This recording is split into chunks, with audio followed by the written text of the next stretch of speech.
கள்ளக்குறிச்சி மாவட்டம் மூங்கில் துறைப்பட்டு தென்பெண்ணை ஆற்றில் கனமழையின் காரணமாக அப்பகுதியில் உள்ள வீடுகள் நீரில் மூழ்கின.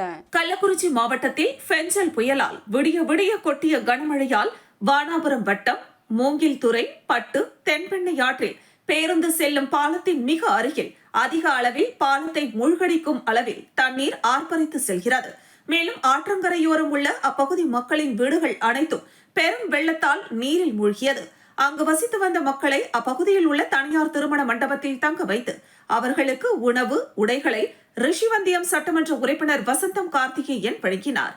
மேலும் அப்பகுதியில் வாகனங்கள் செல்ல தடை விதிக்கப்பட்டுள்ளது.